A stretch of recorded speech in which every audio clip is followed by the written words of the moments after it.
우리 몇 시야?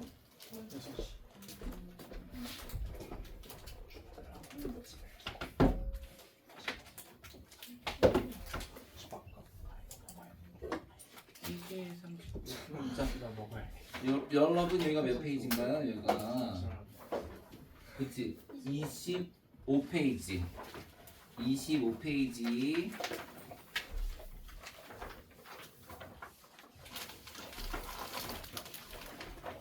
여기서부터가 단원으로 따지면 3단원이에요. 3단원.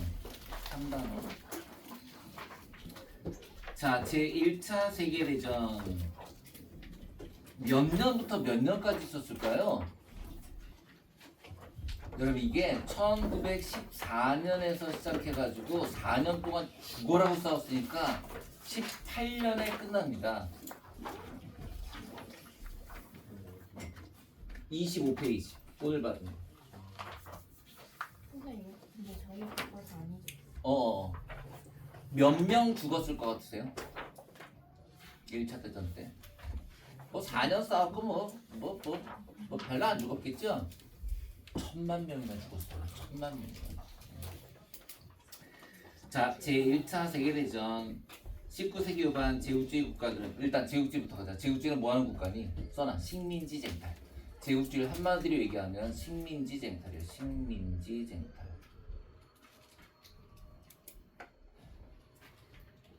식민지 확보 이게 수특이 나요? 없어. 1차 대전이. 식민지 확보를 위한 경쟁을 벌이며 각국의 이해관계에 따라 동맹을 맺는데요. 자, 첫 번째 문제. 삼국 동맹이 누구누구 삼국 협상이 누구누구지 알아야 돼요. 일단 동맹은 얘네들이 문제인데 이 새끼들이 독일과 오헝, 오스트리아 헝가리 그리고 이탈리아입니다. 주된 세력은 독일과 오스트리아 헝가리고요. 이 둘의 관계가 여러분 독일이 형이고 그다음에 오스트리아 헝가리가 동생, 형 동생하는 사이예요. 그 이탈리아는 그냥 쩔이고요. 자, 얘네 셋이 삼국 동맹을 맺었는데 얘네들과 사이가 나쁜 애들이 원래 여러분 독일과 사이가 나쁜 게 프랑스랑 영국이거든요. 그래서 독일이 오스트리아 헝가리 제국을 끌어들인 거고 프랑스와 영국이 러시아를 끌어들이는데 러시아를 끌어들이면 어떻게 되냐면 독일이 가운데 고립되게 돼요.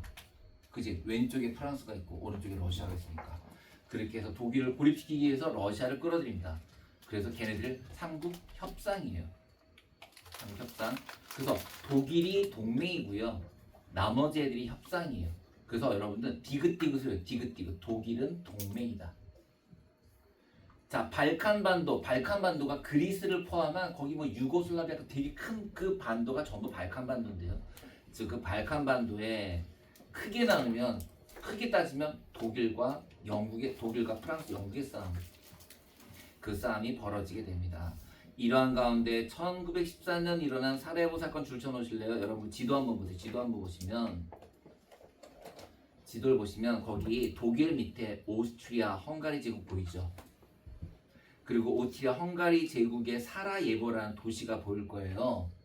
그죠? 근데 원래 그 사라예보라는 제국이기 때문에 그 제국은 나라와 나라가 연합되어 있는 건데 사라예보는 원래 보스니아예요. 나라는 보스니아. 보스니아의 수도가 사라예보입니다. 그런데 이 보스니아는 그 옆에 있는 세르비아랑 똑같이 슬라브족이에요. 슬라브족 대표적인 어느 나라일까? 러시아. 그 얘네들은 지금 독일과 오스트리아는 얘는 게르만족이거든. 게르만족.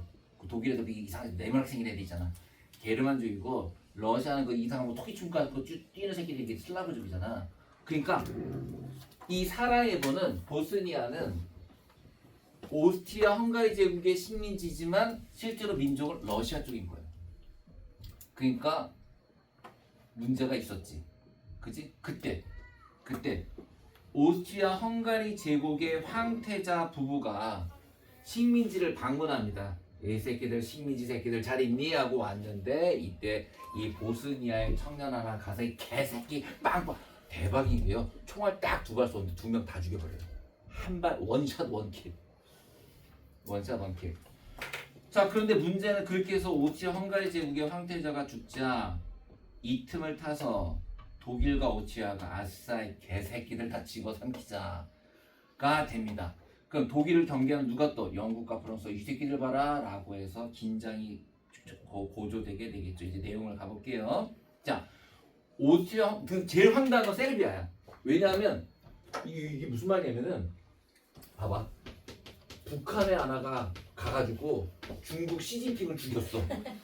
예를 들면 그 중국이 야, 너 한국 북한도 같은 한국이지? 그렇긴 한데 나라가 다른데 새끼야 같은 한민족이잖아. 그렇긴 하죠. 너 나쁜 새끼, 너 선전포고 이렇게 된 거야. 이 황당 제가요? 이게 1차 대전이에요. 자, 세르비아의 선전포고를 하면서 이유는 사실은 세르비아가 아직 오스트리아가 못 먹은 땅이었거든요. 이번 기회에 이걸 집어먹겠다고 세르비아 선전포고를 합니다. 그러면서 이제 삼국 동맹, 삼국 협상 난리가 납니다. 난리가 나요. 그게 제1차 세계대전이에요. 결국 제1차 세계대전은 거기 나오는 사라예보 사건. 세르비아의 민족주의를 지지하는 한 청년이 슬라브족의 해방을 내세우며 사라예보를 방문한 오스트리아 헝가리 제국의 황태자 부부를 원샷 원킬 딱 2방으로 죽여버립니다. 자, 그래서 결국 1차 대전은 총알 2방으로 시작됩니다. 전쟁 초반에는 독일을 비롯한 동맹국의 전세가 유리하였으나 프랑스의 저항으로 서부전선 봐요. 독일 있고요. 요렇게 오스트리아, 헝가리 있고요. 모홍이 있고요. 그 다음에 프랑스 위에 장화같이 생긴 영국. 그 다음에 여기 러시아가 있단 말이에요. 자, 독일은 사실은 전쟁을 하면 안 됐어요. 왜? 양쪽이 적이잖아요. 그죠? 그래서 독일이 처음에 야, 하지 말까 그러다가 어떤 새끼가 이런 전략을 써요. 장군이. 야, 얘네는 땅이 졸라 넓어서 모여라 하는데 7일 걸리니까 작전 잘 짰어. 그러면 우리가 여기 가서 3일 동안에 프랑스를 정복하고 그리고 여기로 오면 얘도 공격할 수 있다. 이런 깜찍한 계획을 세웁니다. 3일 만에 프랑스를 정복하고 러시아를 공격한다. 그래서 일단 병력을 일단 여기다 30%만 놔두고 70%를 여기다 집중해서 이쪽이 서부전선. 그 유명한 서부전선 이상 없다. 그리고 여기가 동부전선이 됐는데 처음에 독일은 서부전선을 3일 만에 박살을 내려고 그랬어요. 그래서 여기다가 70%를 넣으려고 했는데 갑자기 그런 거예요. 야, 근데 러시아가 빨리 오면 그지?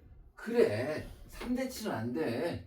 5대5로 하자. 이 새끼들 봐봐. 슬슬 이상해지기 시작하지. 5대5. 근데 5대5도 처음에 이렇게 하려더니 여기시 프랑스의 주력 부대가 막 들어와 이러는 거야. 못 가겠어. 그래서 돌아가. 네덜란드, 벨기에로. 그 네덜란드, 벨기에가 이렇게 밟을 줄 알았어. 근데 벨기에에서만 일주일 걸려. 벨기에에서만. 여기서 발목이 잡혀. 그래서 여기 갔을 때는 이미 요 새끼들하고 영국이 다 내려와 있었어. 그래서 결국 얘네들이 후퇴해가지고 이 서부전선을 가운데다 두고 여러분 서부전선을 가운데 두고 얘네들이 이렇게 수백 킬로미터의 참호를 파고 얘도 수백 킬로미터의 참호를 파고 요 거리는 단 500m. 요 참호 안에 사람이 있다가 돌격끔 뛰어가는 거예요. 그럼 저 지금 가만히 있어? 기관총 다 죽어. 후퇴 다 죽어. 얘가 돌격 기관총 다 죽어. 후퇴 이 짓을 4년 동안 한 거야. 그러니까 1차 대전이 험한 게 여긴 가보지도 못했어. 여기서만 싸운 거야. 여기서만 싸운 거야. 그래서 이걸 거기 보면 지루한 참호전이라 나오는데 거기 나오잖아요. 11번째 줄에 보면 전쟁은 참호전을 양상으로 장기화됐다. 서부전선이 교착 상태에 빠졌다. 이 말인지 무슨 말인지 알겠지, 그죠? 이거 영화 있는데 이거 영화. 그러다가 1916년인가 17년에 크리스마스 같아. 애들이 좀 지겨운 거야 맨날. 대충 되면 3년째 되면 대충 가. 돌격! 가자, 돌아. 크리스마스가 되니까 얘네들이 저기요 오늘은 좀 쉬죠 그런 거야. 그 얘네들도 오늘은 쉽시다 해서 여기서 만나가지고 축구 경기를.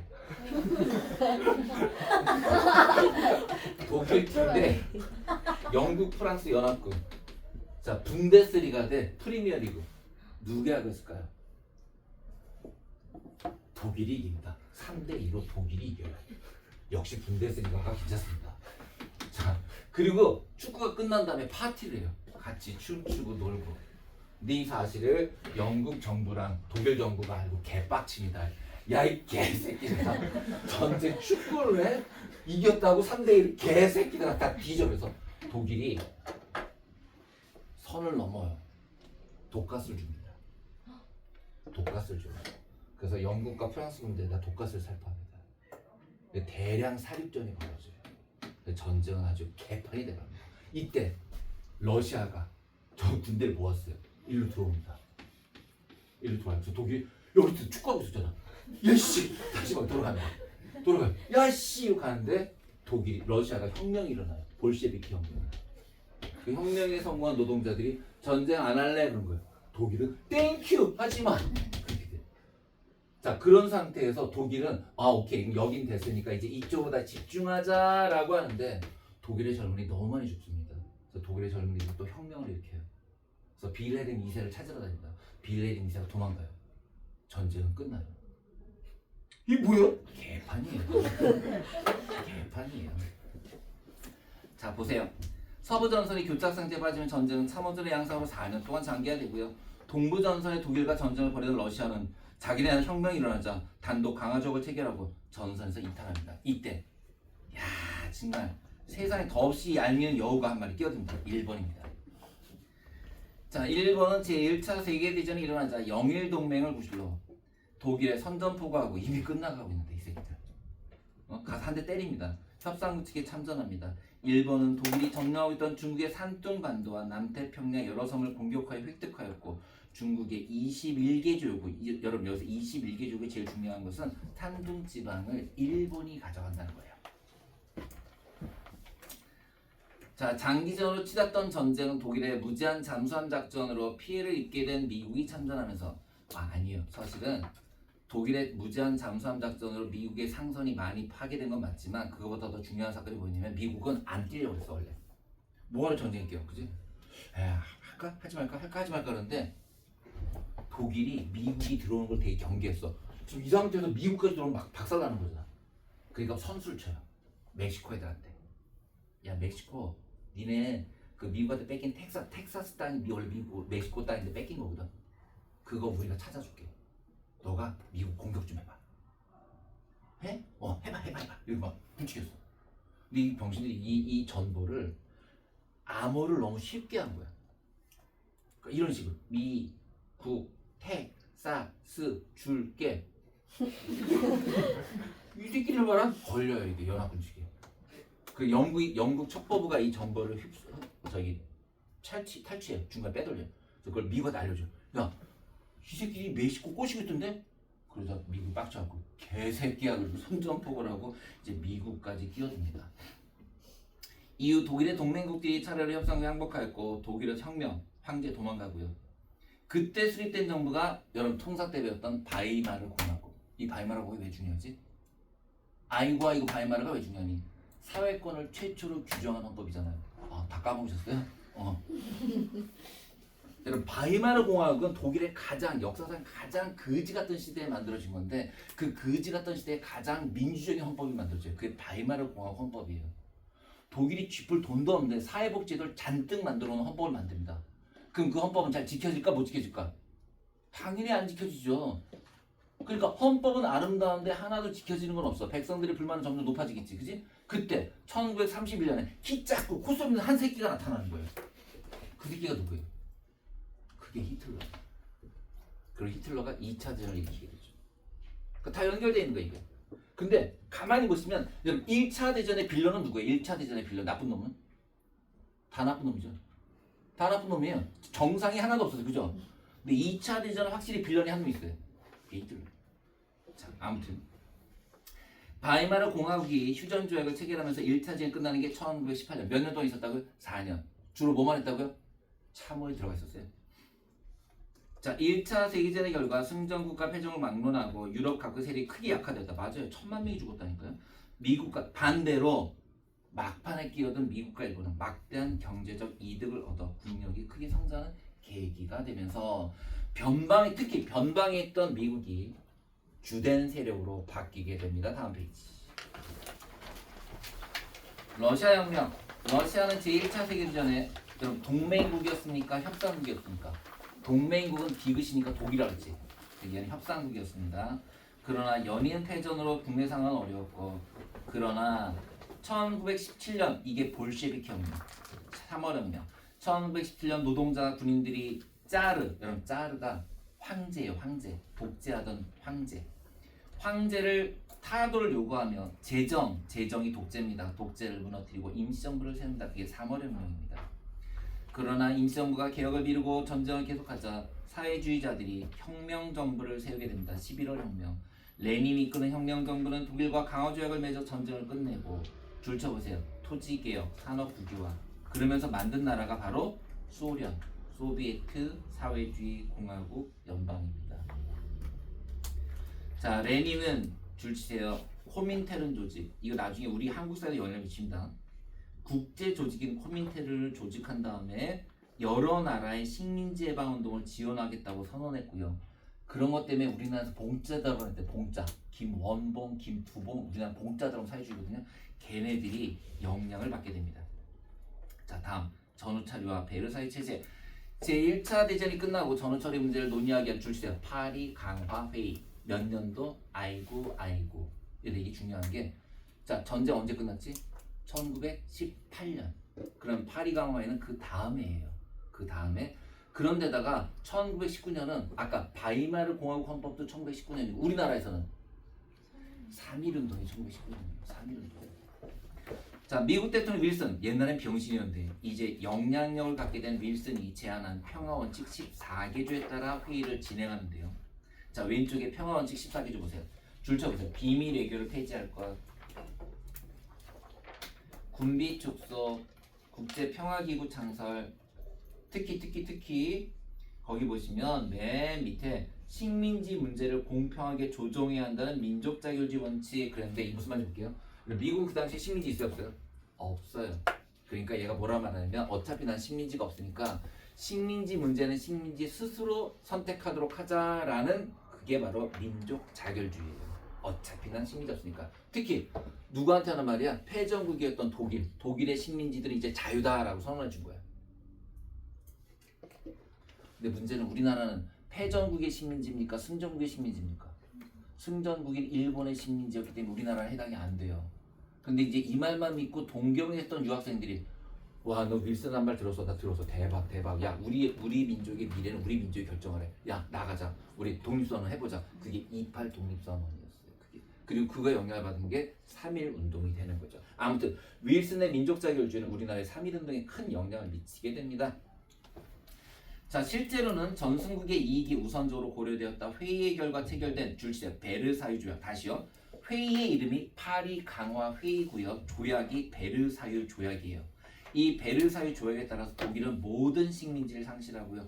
엄청난 배상금을 부담합니다. 이때 승전국으로 참여한 일본은 베르사유 조약에 따라 독일이 차지하고 있던 산둥반도, 여러분 산둥반도면요 중국에서 가장 중요한 요지예요. 그걸 다 갖고 갑니다. 자, 일본이 동아시아 세력을 확장하자 미국은 이 새끼 봐라.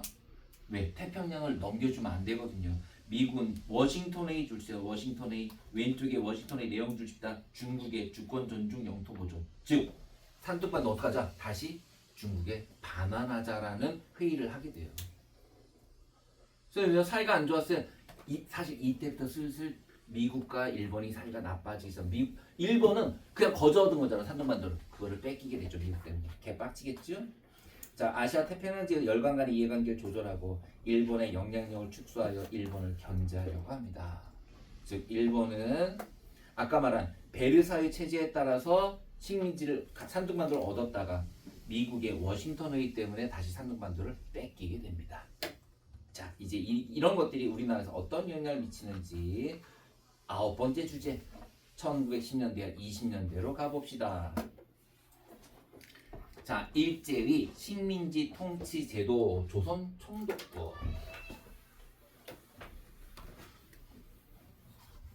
자, 거기다가 자, 처음에 일본이 처음부터 이렇게 총독이라는 건 여러분 지금으로 따지면 총리, 대통령급이에요. 자, 그럼 처음부터 이렇게 들어왔던 건 아니에요. 처음에는 고문을 보냈어요. 고문을. 자, 고문 정치를 했었고요. 처음에는 그 다음에 통감을 보냈어요. 그 다음에 차관을 보냈는데 뭐 차관은 중요한 게 아니까 고문 보냈다가 통감 보냈다가 이제 총독의 시대가 됩니다. 점점 나라가 뺏기고 있죠. 그죠? 고문에서 통감에서 총독이 들어옵니다. 자, 조선총독부 이거 본부가 어디에 설치되어 있었나요? 맞아요, 경복궁 바로 앞에. 경복궁 바로 앞에 이 개새끼들이 이렇게 설치해놨잖아. 날일자 진짜 일본. 이 나쁜 새끼들. 조선총독부 특징 1910년에 설치되었다. 일제강점기 식민통치 최고기관이었으며 요거 기억하세요. 조선총독은 그래도 아무래도 총독은 뭐 민간인이죠? 아니요. 누구였어요? 군인이었어요. 군인. 일본 육해군 대장 중에 임명되었으며 입법행정 그러니까 권력 분립이 전혀 없어요. 얘가 모든 권력을 다 갖고 있는 최고 지도자예요. 그런데 이 최고 지도자가 누구다? 군인이에요.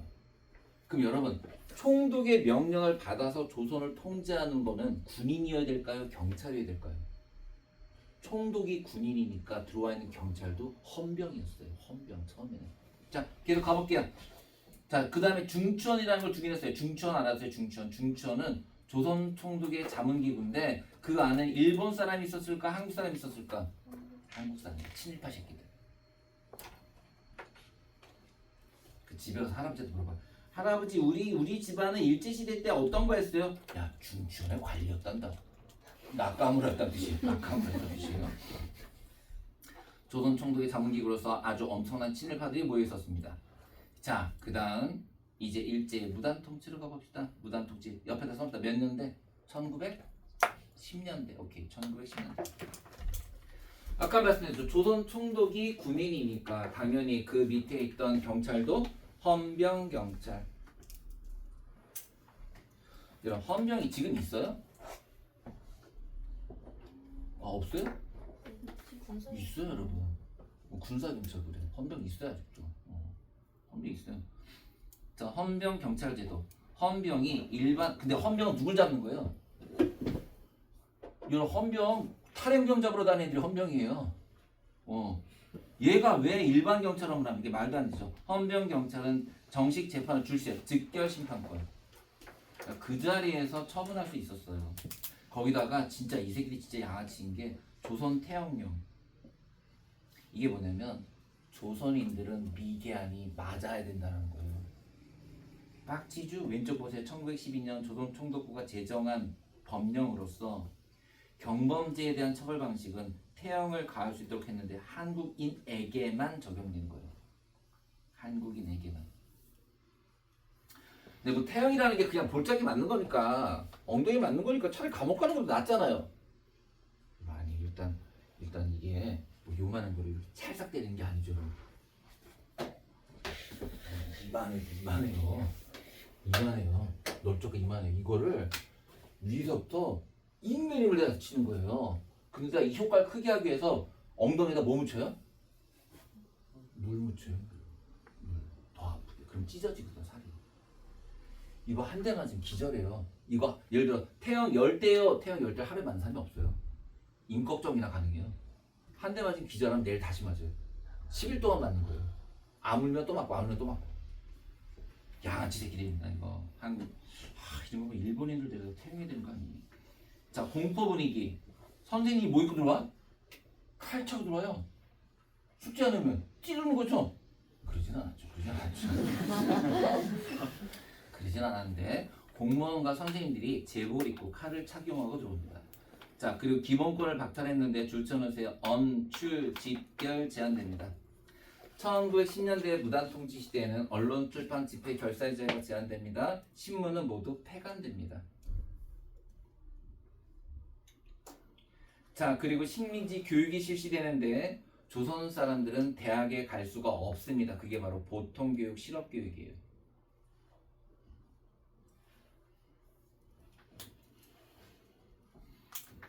자 이제 두 번째 경제 수탈로 한번 가봅시다.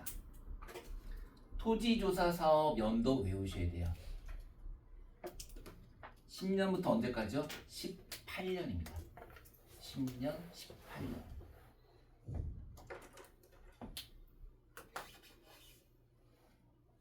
자, 토지조사 사업을 왜 했냐면요. 일단 조선에 있는 땅을 악착같이 뺏어가야 되는데 뺏어가려면 먼저 측량부터 해야 되잖아요. 그게 토지조사 사업이에요.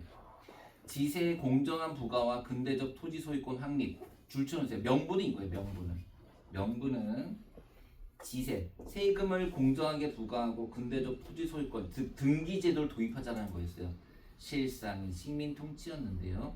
임시 토지 조사국을 설치하고요. 중요한 건 여러분 토지 조사령 공포입니다. 토지 조사령 공포. 토지 소유자가 필요한 서류를 준비해서 기일 안에 신고하면 조사 후 소유권을 인정하는 제도인데 생각해보세요. 지금 자 우리나라가 이미 나라 뺏겼죠. 나라 뺏기고 갑자기 일본 놈들이 들어와서 마을에가 사람들을 모아요. 여러분 일주일 안에 자기가 가진 토지 신고하시면 소유권 검사해 본 다음에 인정하겠습니다 라고 말하면 일제 치하를 반대했던 애국지사들은 신고할까 안 할까? 안 하죠. 개새끼들 누가 누구한테 신고하려는 거야? 여보 신고하지 마. 신고 안 한 토지 몽땅 몰수되는 거예요. 머리 좋아요. 머리 좋아요. 이렇게 해서 써놓으세요. 신고하지 않으면 몰수했어요. 신고되지 않은 토지는 모두 몰수해 갔어요. 이렇게 해서 왕창 뺏깁니다.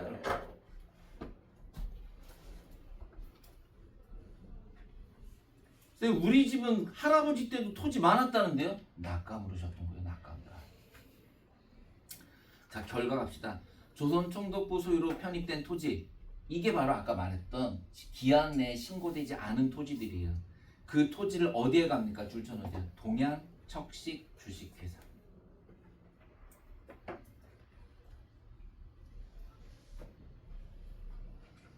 게다가 여러분 지주들은 자기 땅이 아까워서 지주들은 자기 땅을 열심히 신고했어요. 그러니까 지주의 소유권은 인정했지만 문제는 여러분 관습적 경작권이라는 게 뭐냐면 관습적 경작권이라는 게 예를 들면 땅 주인은 존재하지만 아주 오랫동안 방치해서 그 땅을 경작한 사람이 그대로 자기 땅인 것처럼 농사짓던 땅들이 있었어요.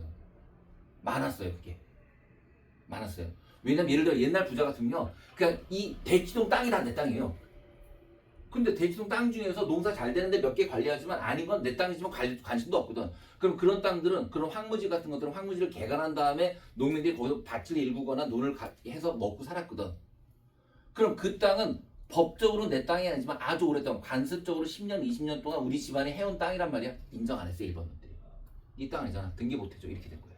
그래서 농민들의 관습적 경작권은 다 뺏깁니다. 결국 농민들은 기한부 계약 1년짜리 소장농으로 전락하거나 에이 들었다 만주 연해주로 이주하게 됩니다. 그러니까 이때도 지주들은 잘 먹고 잘 살았어요. 그죠? 자 오케이. 자 이제 국내 산업 침탈로 가봅시다. 자 땅은 다 뺏었습니다. 이제 회사 뺏으러 갑시다. 1910년 회사령. 조선 총독에게 회사 설립 허가권. 여러분 허가가 중요합니다. 허가가. 얘들아 조금 전에 우리 토지조사법에서는 허가제였니 신고제였니? 그래서 신고했어. 신고하면 소유권을 인정해줬단 말이야. 허가하는 게 아니라. 선생님 신고하고 허가하고 어떤 게 더 까다로운? 허가가 훨씬 까다로운. 허가라는 건 허가해주지 않으면 안 되는 거고 신고는 신고만 하면 되는 거야. 근데 아까 이 새끼들이 정말 절묘했던 게 신고하지 않을 거라는 걸 알고 그렇게 한 거잖아. 그지? 근데 이제 이미 사람들이 당해봤단 말이야. 회사령은 허가로 바꿔버립니다. 회사령. 자, 허가를 바꾸면 어떻게 되면 허가받지 않은 회사를 설립할 수가 없어요. 예를 들면 내가 주식회사 청연학원을 만들려고 하면은 허가 서류를 들고 총독부에 가야 돼요. 그럼 너 자본 어디서 난 거야? 대대로 빌려줘 얼마가 있는데 안 돼. 자본 부족해서 안 돼. 나가. 이렇게 해서 한국인의 자본으로 공장을 설립하지 못하게 막습니다. 근데 이유로 또 하나 있었어. 이거 허가제라는 이유가 일본 자본도 막았을까? 어떻게 생각하세요? 일본 자본을 막지 않았다? 일본은 계속 침탈해왔다? 그거 아니었어요. 1910년대는 일본도 그렇게 공업이 발달하지 않았기 때문에 이거 두 가지 목적이었어요. 한국의 자본 형성을 막는 것도 있지만 일본 돈이 한국으로 오는 걸 막은 거예요. 나중에 풀어준다. 지금 막은 거예요. 지금 철저하게 막아서 한국은 철저하게 무슨 국가로만 놔둔 거야? 농업 국가로만 놔둔 거야. 자, 그 조선 총독이 회사를 설립 허가하고 그 다음에 싸가지 없는 회사들을 해산할 수 있게 했어요. 거기 써보세요. 민족 자본 형성을 저지했다. 민족 자본 형성을 저지한 게 1910년에 무슨 령? 회사령. 1910년에 회사령. 허가권을 누가 갖고 있었다? 조선 총독. 시험지 어떻게 낼까? 통감 이렇게 된다고. 통감이 아니라 이 통감 없어 이미. 총독. 자, 그 외에도 제목만 주세요. 엄령, 한림령, 조선 광업령 등을 공포해서 전국에 있는 모든 이런 상업시설을 하나하나 다 일본이 통제하게 됩니다. 다음 페이지 가볼게요. 자, 일제 민족 분열 통치와 경제 스타일. 민족 분열 통치인데 실제로 이걸 아까 10년대가 무단 통치, 20년대가 문화 통치. 거의 선생 1920년대. 1920년.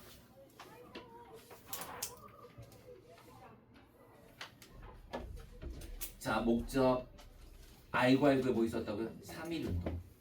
3.1운동 이후에 한국인의 반발이 무마되고 친일파 양성을 통하여 민족 분열을 도모하게 된다. 자, 내용과 실상 중요합니다. 전후 잘 비교하세요. 첫째, 아까 조선총독 누가 있었죠? 육군대장. 지금은 문관 출신도 임명이 가능.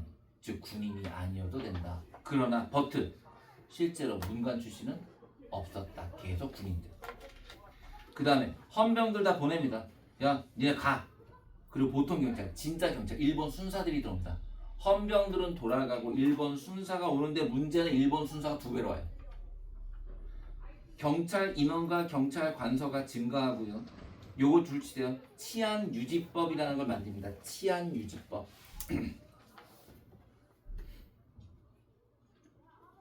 자, 치안유지법 밑에 자료 플러스 좀 볼게요. 자료 플러스.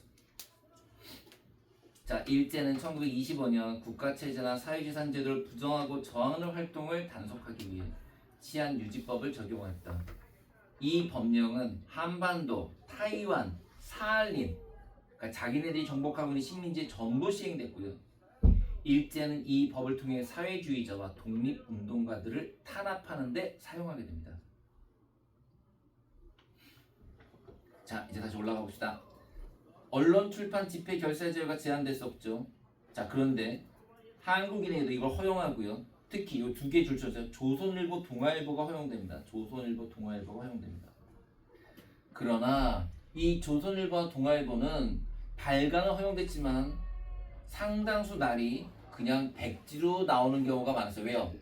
검열해서 다 잘라버렸어요. 백지 신문이 많았습니다.